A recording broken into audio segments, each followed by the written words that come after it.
Hello दोस्तों। तो इस वीडियो में मैं आपको बताऊंगा सॉइल के क्वेश्चंस किस टाइप के आते हैं। जैसे कि आपने देखा होगा कि जो मोस्टली क्वेश्चंस होते हैं वो पूछते हैं कि जैसे कौन सा सॉइल किस न्यूट्रिएंट में रिच है या पुअर है। तो वही इस वीडियो में मैं आपको बताऊंगा। स्टार्ट करते हैं अलूवियल सॉइल से। अलूवियल सॉइल रिच होगा पोटेशियम में और लाइम में, और पुअर होगा फॉस्फोरस में और नाइट्रोजन में। आप दो बात का ध्यान रखना कि जब भी नाइट्रोजन बोल रहा हूँ इसका मतलब ऑर्गेनिक मैटर भी होगा, एक्सेप्ट पीटी सॉइल के केस में। और जो भी मैंने अंडरलाइन करा हुआ है जो भी न्यूट्रिएंट, वो मोस्टली एग्जाम में वही पूछा जाता है।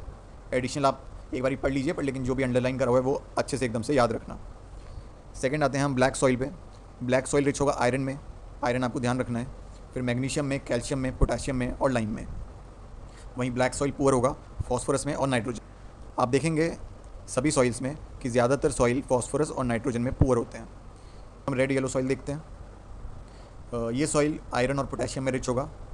फिर हम पुअर देखते हैं। Red and yellow soil phosphorus और नाइट्रोजन में पुअर है, जैसे कि अलूवियल सॉइल और ब्लैक सॉइल में था, वैसे ही रेड और येलो सॉइल में भी फॉस्फोरस और नाइट्रोजन काफ़ी डिफिशिएंट रहता है। Laterite soil, laterite soil rich है आयरन और एल्यूमिनियम में। इसमें एल्यूमिनियम बहुत अच्छे से ध्यान रखना क्योंकि एल्यूमिनियम ही पूछा जाता है मेनली।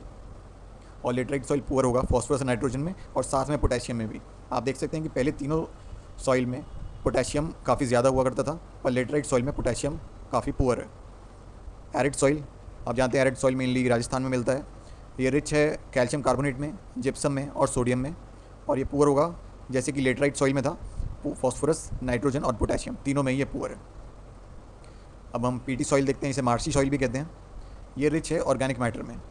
अभी आप देखेंगे कि जब भी मैं इससे पहले के सॉइल में नाइट्रोजन बोल रहा हूँ, इसका ऑटोमेटिकली मतलब है कि वो ऑर्गेनिक मैटर में भी वही चीज़ फॉलो करेगा, वही पैटर्न फॉलो करेगा। पर लेकिन पीटी सॉइल में, पीटी सॉइल रिच तो होता है ऑर्गेनिक मैटर में, पर लेकिन नाइट्रोजन में ये रिच नहीं होता।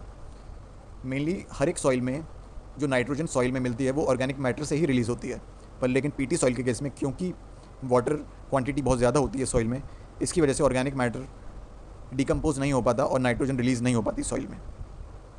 अब देख लेते हैं पीटी सॉइल पुअर होगा फॉस्फोरस और पोटेशियम में। अब हम फॉरेस्ट सॉइल देखते हैं। फॉरेस्ट सॉइल माउंटेन सॉइल भी कहते हैं। अब आप अगर बाकी के दोनों सॉइल देखेंगे, फॉरेस्ट सॉइल और सलाइन सॉइल, इससे मेनली क्वेश्चंस नहीं आते हैं, लेकिन आप एक बार देख लीजिए। फॉरेस्ट सॉइल रिच होगा ऑर्गेनिक मैटर में, मतलब नाइट्रोजन में भी, और पुअर जनरली ये पुअर होता है न्यूट्रिएंट्स में, तो ये आप देख सकते हैं। सलाइन सॉइल रिच होता है सॉल्युबल सॉल्ट्स में और पुअर होता है नाइट्रोजन में, ऑब्वियसली ऑर्गेनिक मैटर में भी। आप याद करने के लिए देख सकते हैं पहले तीनों soil, alluvial soil, black soil और रेड और येलो सॉइल, पुअर होंगे फॉस्फोरस और नाइट्रोजन में। और उसके बाद दोनों सॉइल, लेटराइट सॉइल और एरिड सॉइल, ये पुअर होंगे फॉस्फोरस, नाइट्रोजन और पोटेशियम में। फिर आपको पीटी सॉइल, फॉरेस्ट सॉइल और सलाइन सॉइल, ये तो आपको थोड़ा सा याद करना पड़ेगा। और अगर हम देखें रिच में, तो अलूवियल सॉइल के लिए आपको याद रखना है पोटेशियम, लाइम। ब्लैक सॉइल में आप मेनली आयरन याद रखेंगे। रेड येलो सॉइल में भी आप आयरन याद रखेंगे। लेटराइट सॉइल में मेनली एल्यूमिनियम याद रखेंगे, और आयरन में भी ये रिच है। एरिड सॉइल तो बहुत ईजी है, कैल्शियम कार्बोनेट, जिप्सम और सोडियम। और PT soil obviously organic matter में रिच होता है, आपको पता ही है, क्योंकि डिकम्पोज नहीं हो पाता ऑर्गेनिक मैटर। फिर फॉरेस्ट सॉइल रिच होगा ऑर्गेनिक मैटर और नाइट्रोजन में, तो और सलाइन सॉइल रिच होगा सॉल्युबल सॉल्ट्स में। तो आप इसे 3-4 बार पढ़ेंगे, आपको अच्छे से याद हो जाएगा।